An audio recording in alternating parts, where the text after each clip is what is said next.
Three, two, one. Welcome to वेब3 based T cash digital banking, एक ऐसा banking platform जिसके ऊपर टी कैश की पब्लिक चेन प्रोटोकॉल लेयर को लेवरेज करके एक कंप्लीट सेट ऑफ वेब3 बैंकिंग सिस्टम स्टैंडर्ड्स बनाया गया है, जिससे क्या कि आपको वर्ल्ड्स फर्स्ट प्राइवेसी एनोनिमस वेब3 बैंकिंग पेमेंट इकोसिस्टम मिलता है। ये दुनिया का एक ऐसा बैंकिंग सिस्टम है जो ग्लोबल फाइनेंशियल बेंचमार्क्स को सेट कर रहा है इस वक्त, और ये गाइड करता है फ्यूचर डेवलपमेंट ऑफ फाइनेंस, जो कि आज तक कभी भी ऐसा नहीं हुआ। तो यहाँ पे दो चीजों को कंबाइन किया जा रहा है टी कैश में, डिसेंट्रलाइज्ड बैंकिंग प्रोटोकॉल और इसी के साथ फिएट करेंसी का एनालिसिस। इन दोनों को मिलाकर यहाँ पे एडवांस्ड एल्गोरिथम टेक्नोलॉजी यूज करते हुए एक stable and predictable currency issuance लाया गया, और इसी के साथ यहाँ पे जो डिपेंडेंसी है ट्रेडिशनल सेंट्रल बैंक्स के ऊपर वो कम करेगी है। इसी के साथ यहाँ पे हमें सोल्यूशंस मिलते हैं फाइनेंशियल फ्रीडम के और एसेट सिक्योरिटी के। कुछ डेकेड्स पहले ब्रेटन वुड्स सिस्टम के द्वारा dollar as a centre establish किया गया था, लेकिन इसी की वजह से यहाँ पे जो ग्लोबल फाइनेंशियल मार्केट्स हैं उनको इन्फ्लुएंस किया जाता है, इमर्जिंग मार्केट्स को सप्रेस किया जाता है, फाइनेंशियल पावर को होल्ड किया जाता है, जो कि डायरेक्टली इंपैक्ट करता है कि हमें किसी न किसी तरीके से फाइनेंशियल फ्रीडम अचीव करने में रोका जाए। लेकिन इसका सोल्यूशन डिसेंट्रलाइज्ड फाइनेंस ही है, और यहाँ पे अभी हम 3 डिफाई के स्टेजेस देखने वाले हैं। सबसे पहला है डिफाई 1.0, जिसमें प्राइमरी फोकस है डेक्स अचीव करने में, जो कि टोटली डिसेंट्रलाइज्ड एक्सचेंज है। इसी के साथ लैंडिंग प्लेटफॉर्म जैसे कि मेकर दाओ, इसी के साथ बेसिक फाइनेंशियल सर्विसेज प्रोवाइड करना, ये डिफाई 1.0 में रहा है। स्टार्टिंग में हमने इथेरियम स्मार्ट कॉन्ट्रैक्ट्स को देखा, ये एक इमर्जिंग प्लेटफॉर्म था। डिफाई 2.0 की बात करें तो यहाँ पे नए कॉन्सेप्ट्स आए जैसे कि लिक्विडिटी माइनिंग, एग्रीगेटर्स, जिनका मेन फोकस कैपिटल एफिशिएंसी और यूजर पार्टिसिपेशन के ऊपर रहा है। लेकिन करंटली अगर हम डिफाई 3.0 की बात करें तो यहाँ पे जो कोर फीचर्स हैं यह इंटीग्रेशन ऑफ टेक्नोलॉजीज जैसे कि cross chain interoperability, synthetic assets, oracles, higher financial freedom, ये सब कुछ डिफाई 3.0 के साथ पॉसिबल हो रहा है। इससे पहले रीसेंट प्लेटफॉर्म्स की बात करें तो ओलंपस दाओ एक ऐसा लीडर है डिफाई 2.0 का, जिसको हम the federal reserve of blockchain DeFi भी बोल सकते हैं। ये इथेरियम के ऊपर बिल्ड किया गया, ये इम्बैलेंस जो भी क्रिएट होता है उसको किसी न किसी तरीके से बैलेंस करता है, क्योंकि यहाँ पे हाई स्पीड लिक्विडिटी स्वैप रहता है, और यहाँ पे new generation of perpetual trading models develop किए जाते हैं। ये लॉन्च हुआ था मार्च 2021 में, प्राइस $1400 5 महीनों में पहुंचा। क्यूमुलेटिव रिस्क फ्री वैल्यू यानी कि RFV ऑफ ट्रेजरी इसका $4.3 बिलियन तक पहुंचा। ऑल टाइम हाई इसका $3200 तक गया। लॉन्च प्राइस जो कि सिर्फ $4 के आसपास था। ऐसे ही अगर हम टी कैश के मार्केट ऑपरेशन को देखते हैं तो यहाँ पे जो शुरुआत हो रही है ये स्वैप से हो रही है। स्वैप से आप टी कैश कॉइन बाय करते हैं, जिससे क्या कि आपको टी कैश प्राइस का इंक्रीज्ड अमाउंट भी दिखता है, और यहाँ पे आपको बॉन्ड डिस्काउंट मिलते हैं। तो डिस्काउंटेड प्राइस पे आप बॉन्ड्स को परचेज कर पाते हैं, जो कि RFE रिसीव होता है, ट्रेजरी में अमाउंट जाता है। इसके बाद इंप्लीमेंट होता है टी कैश मिंटिंग, फिर उसके बाद दाव, और हम अप्लाई करते हैं quantity of T cash increase में, जिससे क्या कि बॉन्ड प्राइस फिर से इंक्रीज होता है। ये साइकिल इसी तरीके से चलता रहता है, और इसी में AI मशीन वॉल्ट एम्प्टी होता है, जो कि ट्रेजरी के आसपास का एक ऐसा स्टेप है जिससे 15% AI मशीन वॉलेट का कंट्रीब्यूशन रहता है। इसी के साथ यहाँ पे आप इंटरनल ऑपरेटिंग मैकेनिज्म भी देख सकते हैं। यूजर जब लिक्विडिटी परचेज करता है, LP परचेज करता है, तो लिक्विडिटी बॉन्ड्स परचेज होते हैं, जिससे क्या कि टी कैश USDT का लिक्विडिटी बढ़ता है, जिसमें सिंगल एसेट की स्टेकिंग पर कंपाउंडिंग भी होती है, उससे प्राइस बढ़ता है, यानी कि आपके प्रॉफिट्स भी बढ़ते हैं। यहाँ पे USDT परचेज होता है, रिजर्व बॉन्ड्स भी आप देख सकते हैं, इससे टी कैश की मिंटिंग वॉल्यूम इंक्रीज होती है। तो ये आप सामने टी कैश इकोनॉमिक फ्लाईव्हील, जो कि है सेल्फ सर्कुलेटिंग सिस्टम, इसको आप देख सकते हैं किस तरीके से यहाँ पे लगातार इंक्रीज ही होता जा रहा है। जैसे कि प्राइस इंक्रीज हो रहा है, फिर सप्लाई इंक्रीज हो रही है, उसी से प्राइस ड्रॉप होता है, लोअर प्रीमियम होता है, फिर उसके बाद हायर APY होता है, और उसके बाद फिर और स्टेकिंग होती है, फिर उसके बाद प्राइस इंक्रीज होता है। ये साइकिल इसी तरीके से चलता रहता है टी कैश टोकन का, जिससे क्या है कि डिमांड भी हमेशा बहुत रहती है और सफिशिएंट फंड्स भी रहते हैं। जब बॉन्ड्स को डिस्काउंट टोकन पे दिया जाता है तो यहाँ पे डिमांड बढ़ती है, सप्लाई कम होती है, फिर उसके बाद सप्लाई बढ़ती है, डिमांड कम होती है, और ये इसी तरीके से साइकिल चलता रहता है। ट्रेजरी में बाय बैक एंड बर्न भी चलता रहता है। तो ये कंट्रीब्यूट करता है रिटर्न टू रैशनल प्राइसिंग में, लिक्विडिटी पूल बढ़ाने में, और इसी के साथ ट्रेजरी सपोर्ट की भी गारंटी रहती है। तो ये सिस्टम थोड़ा कॉम्प्लिकेटेड है समझने में, लेकिन अगर आप यहाँ पे रेवेन्यूज देखोगे तो आपको बहुत आसानी से समझ आएगा। तो अभी हम देखेंगे टी कैश डिजिटल बैंक, यहाँ पे सिंगल करेंसी लिक्विडिटी प्लेज होती है, कंपाउंड इंटरेस्ट में इनकम हमें मिलने वाली है। तो यहाँ पे आपने स्टेकिंग में पार्टिसिपेट करना है, उसके लिए आपने परचेज करने हैं टी कैश टोकन्स, जो आप बॉन्ड्स या फिर स्वैप के द्वारा कर सकते हैं। स्टेकिंग इनकम आपकी रहने वाली है 0.25% से लेकर 0.85%, जो कि आपको प्रत्येक 12 घंटों में मिलने वाली है। तो यहाँ पे 2 ब्लॉक्स इनकम आपको पर डे मिलेगी, करेंसी स्टैंडर्ड और कंपाउंड इंटरेस्ट की बात करें तो 25 से लेकर 105% पर मंथ रहता है। यहाँ पे एनुअलाइज्ड एपीवाई 300 गुना तक पहुंच सकती है। और सबसे बड़ी चीज यहाँ पे आपका प्रिंसिपल और आपकी इनकम कभी भी अवेलेबल है। एग्जाम्पल के तौर पर आप यहाँ पे देख सकते हैं, यहाँ पे ब्लॉक रेवेन्यू 0.5% प्रत्येक 12 घंटे का कैलकुलेट किया गया है। 1000 टी कैश यहाँ पे लिक्विडिटी प्लेज करेगी कंपाउंडिंग के लिए 365 दिन के लिए। अमाउंट जो टी कैश अवेलेबल है वो है 38,126 पीसेस। और यहाँ पे जो टोटल वैल्यू पर 100 USDT की है वो बनती है 38,12,600 USDT। तो यहाँ पे कुछ trading rules and destruction rules दिए गए हैं। सबसे पहले ट्रेडिंग टर्बो रूल। तो जितनी भी प्रोडक्शन इनकम है ये कलेक्ट होगी टर्बो ट्रेडिंग पूल में। यहाँ पे 1:1 का इक्वल अमाउंट ट्रांजैक्शन रहने वाला टी कैश का। और ये कॉन्ट्रैक्ट ऑटोमेटिकली एग्जीक्यूट कर देगा ट्रांजैक्शन को और टोकन्स को लॉक कर देगा 24 घंटे के लिए, साइलेंट पीरियड के लिए। तो जैसे 24 घंटे का साइलेंट पीरियड खत्म होता है टी कैश टोकन्स कलेक्ट किए जा सकते हैं। ट्रेडिंग स्लिपेज रूल्स की बात करें तो बाय पे 0% रहने वाला है, सेल पे 2.8% रहेगा। तो ये जो स्लिपेज इनकम है ये यूज करी जाएगी ecological project corporation and token listing के लिए। और इसी के साथ है पॉट डिस्ट्रक्शन रूल्स, जिसमें 2 ब्लॉक रिवॉर्ड पर डे। और प्रत्येक एक ब्लॉक के बाद यहाँ पे जो अमाउंट है पूल में वो डिस्ट्रॉय किया जाता है 0.5 से लेकर 5%। और ये डिपेंड करेगा decline of tokens in each block interval. इसी के साथ अगर हम डिमांड बॉन्ड्स की बात करें तो यहाँ पे 5 दिन का वैक्सिंग रिलीज रहता है, डिस्काउंट अप टू 10% रहता है। एग्जाम्पल आप यहाँ पे सामने देख सकते हैं, $10,000 के अगर आप टोकन्स बाय करते हैं 5% डिस्काउंट पे, तो यहाँ पे अगर करंट प्राइस एक टी कैश टोकन का अगर है $100 तो आप यहाँ पे बाय करते हैं 105.26 टोकन, $95 पर टोकन पे। तो यहाँ पे आपको 105.26 टोकन मिल जाते हैं जो कि रिलीज होते हैं ओवर 5 डेज और ये लीनियरली आपको रिलीज होंगे। यहाँ पे लॉन्ग टर्म बॉन्ड ऑप्शंस का भी ऑप्शन है जिसमें 20 से लेकर 300 दिन का फिक्स डिपॉजिट है। 20 दिन के ऊपर यहाँ पे आपको 15% तक डिस्काउंट मिलता है, 50 दिन पे 20% तक का डिस्काउंट रेट मिलेगा, 100 दिन पे 25% तक का, 200 दिन पे 35% तक का, 300 दिन पे 45% तक का डिस्काउंट रेट आपको मिलने वाला है। अभी हम यहाँ पे कंपेयर करेंगे लॉन्ग टर्म बॉन्ड्स और कंपाउंड इंटरेस्ट पीरियड रिटर्न्स। उदाहरण के तौर पर अगर आपने $1000 के टोकन्स बाय किए फिक्स डिपॉजिट 300 दिन के लिए तो यहाँ पे आपको डिस्काउंट मिलता है 65%। तो अगर यहाँ पे करंट प्राइस एक टी कैश कॉइन का $10 है तो आप यहाँ पे 153.8 टोकन्स बाय कर सकते हैं $6.5 पर टी कैश टोकन पे। तो यहाँ पे जो ट्रेजरी है 1000 टी कैश टोकन्स को मिंट करेगी। कंपाउंड इंटरेस्ट की बात करें तो ब्लॉक रिवॉर्ड 0.5% रहने वाला है प्रत्येक 12 घंटे का।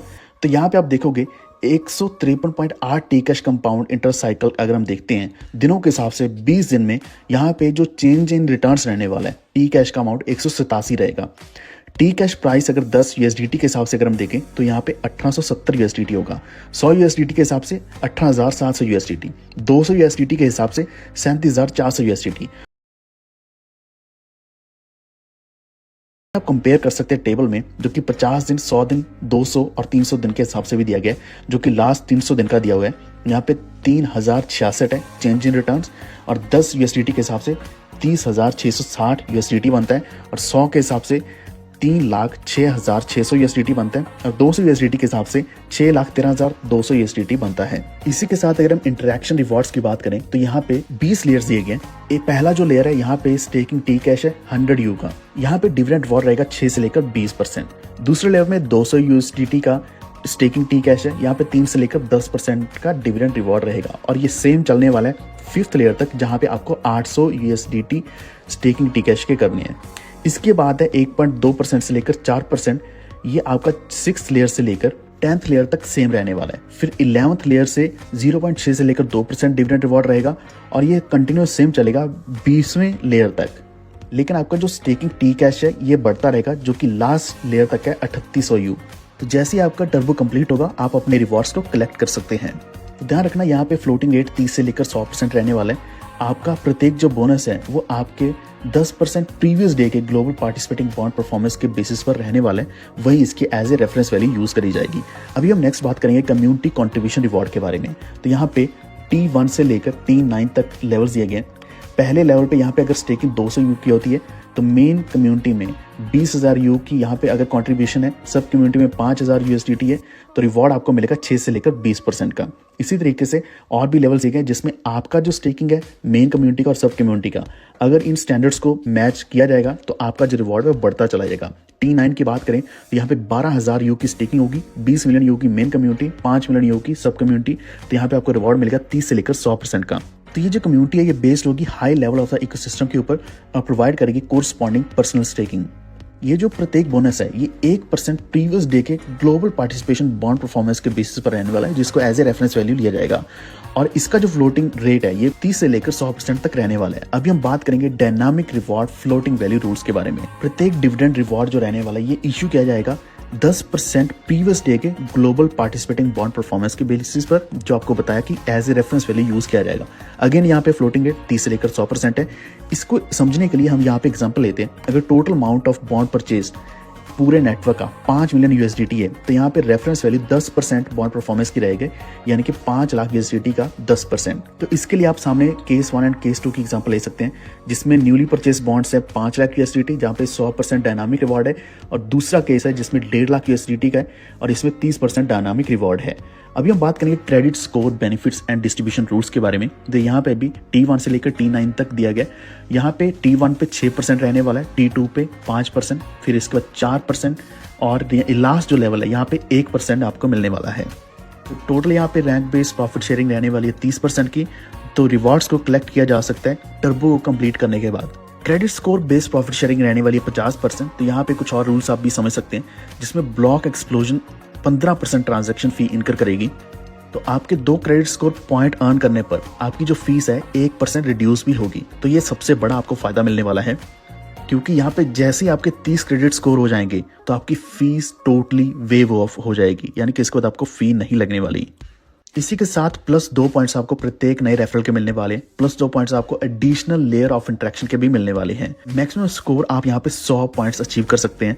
यूजर्स जिनका 30 से भी ज्यादा क्रेडिट स्कोर रहने वाला है वो एलिजिबल हो जाएंगे credit score based profit sharing के लिए भी, जो कि अभी हमने डिस्कस किया T1 से लेकर T9 तक है। नेक्स्ट अभी हम बात करेंगे ब्लॉक एक्सप्लोजन फी 15%, डिस्ट्रीब्यूशन 100%, एलोकेशन 50% जो होगा डिस्ट्रीब्यूट होगा प्रोपोर्शनली, जो कि डिपेंड करेगा यूजर्स का जिनका क्रेडिट स्कोर 30 से लेकर 100 तक रहने वाला है। 30% डिस्ट्रीब्यूट होने वाला है प्रोपोर्शनली T1 से लेकर T9 के लीडर्स में, और 20% एलोकेट होगा मार्केटिंग रिवॉर्ड के लिए, कम्युनिटी कंट्रीब्यूटर्स के लिए। तो यहाँ पे प्रत्येक सीजन में क्रेडिट स्कोर जो प्रॉफिट शेयरिंग डिफिकल्टी है ये इंक्रीज होगी। तो अभी हम यहाँ पे ओवरव्यू देखेंगे इकोसिस्टम का और पूरा के पूरा Tcash का। तो यहाँ पे आप बैकग्राउंड देख सकते हैं Tcash का, जिसमें डैप AI एप्लीकेशंस हैं, गेम, अदर एप्लीकेशंस भी हैं। टॉप AI सर्विस लेयर की बात करें तो यहाँ पे platform layer contracts, application layer contracts, AI services, game services, third party services है। टॉप AI इंफ्रास्ट्रक्चर लेयर की बात करें तो main chain, multiple side chains, distributed communication network, distributed storage, distributed database है। Tcash का जो फ्यूचर मिशन की बात करें तो पूरा का पूरा मिशन एक ही है कि ऐसा डिसेंट्रलाइज फाइनेंशियल सिस्टम बनाया जाए जिसको टेम्पर करना इम्पॉसिबल हो, AI ऑटोनोमस फुली हो, सिक्योर हो, कॉन्फिडेंशियल, फेयर एंड जस्ट हो। Tcash का रजिस्ट्रेशन इन्फॉर्मेशन आप सामने देख सकते हैं, सर्टिफिकेट दिया गया है, सर्टिफिकेट ऑफ इनकॉर्पोरेशन है, TAI डिजिटल लेबोरेटरी लिमिटेड के नाम से कंपनी है। यहाँ पे जो रजिस्ट्रेशन दिखाया गया ब्रिटिश वर्जिन आइलैंड्स का है, इस्टेब्लिश किया गया था 14 अक्टूबर 2023 में, और इसका कंपनी नंबर भी सामने दिया गया है। सबसे बड़ी चीज यहाँ पे है कि नेक्सा ग्रुप ने इन्वेस्ट किया Tcash डिजिटल बैंकिंग में। ये आप सामने देख सकते हैं $12 मिलियन का इन्वेस्ट किया गया है। तो अगर आप नहीं जानते, नेक्सा ग्लोबल एक ऐसी कंपनी है जिसका रजिस्टर्ड कैपिटल $1 बिलियन का है। अगर इतनी बड़ी कंपनी ने यहाँ पे इन्वेस्ट किया है तो डेफिनेटली ये बहुत ही एम्बिशियस कंपनी है। नेक्सा ग्रुप के लाइसेंस की बात करें, यहाँ पे आप देख सकते हैं US MSB लाइसेंस है, EU EMI लाइसेंस है, पॉलिश वास्ट क्वालिफिकेशन लाइसेंस है। इसके बाद आप देख सकते हैं Swift business identifier code, Colorado registration certificate, stock certificate. तो आप देख सकते हैं फुली लीगल कॉन्सेप्ट है। Tcash डिजिटल बैंकिंग का आप यहाँ पे एड्रेस भी देख सकते हैं, जो है Fairmont Dubai office tower 25th floor 2502। Core team की बात करें तो CEO ओला जोनस लैंड है, CMO रियान विलियम्स हैं। इनकी डिटेल भी आप सामने पढ़ सकते हैं। नेक्सा टेक सोल्यूशन लिमिटेड के भी आप सामने यहाँ पे फोटोज देख सकते हैं। Tcash के इकोसिस्टम में 8 सिस्टम्स हैं, जिसमें Tcash public chain, Web3 banking, DAO, AI innovative engine, tie wallet, gamify, NFT और कार्ड्स भी इशू करने वाले हैं। तो यहाँ पे आप देख सकते हैं Tcash का पब्लिक चेन है, उसमें Tcash का टोकन है, AI इनोवेटिव इंजन है, इसमें भी और भी बहुत कुछ अभी इकोसिस्टम है लगातार बढ़ रहा है। तो टी कैश के टोकन्स को अगर आप बाय करना चाहते हैं, अक्वायर करना चाहते हैं, तो आप इसको डायरेक्टली रियल टाइम प्राइस पे बाय कर सकते हैं स्वैप पूल में, या फिर आप बॉन्ड्स को परचेज कर सकते हैं टी कैश के प्रोटोकॉल में, जहाँ पे दो तरह के हैं, जिसमें ट्रेजरी रिजर्व बॉन्ड्स हैं और लिक्विडिटी बॉन्ड्स हैं। इसी के साथ यहाँ पे आप टी कैश का इकोसिस्टम पार्टनर देख सकते हैं, जिसमें बहुत बड़े बड़े यहाँ पे वेब3 बेस्ड प्रोजेक्ट्स हैं और करंटली ये इंस्टीट्यूशनल मीडिया के साथ लिंक्ड है टी कैश। टी कैश की अगर हम मीडिया कम्युनिकेशन की बात करें तो ये भी आप सामने देख सकते हैं, जिसमें गेमिफाइड वेल्थ ग्रोथ है, global connectivity, seamless cross chain operations के ऊपर काम किया जा रहा है, डिसेंट्रलाइजेशन ऑफ एआई के नाम से टी कैश को आज के दिन में जाना जा रहा है, और ये new era of global payment के ऊपर भी टी कैश काम कर रहा है। तो आज जुड़िए टी कैश के साथ, जहाँ पे आप अपने जितने भी सपने हैं उनको बहुत ही आसानी से पूरा कर सकते हैं, क्योंकि ऐसा यूनिक कंसेप्ट ना तो कभी आया और ना ही कभी ऐसा डेवलप हो सकता है, क्योंकि यहाँ पे टी कैश का एक ही मकसद है कि आपको फाइनेंशियल फ्रीडम दिलाना। ऐसे ही और भी अपडेट्स आप तक इसी तरीके से पहुंचते रहेंगी।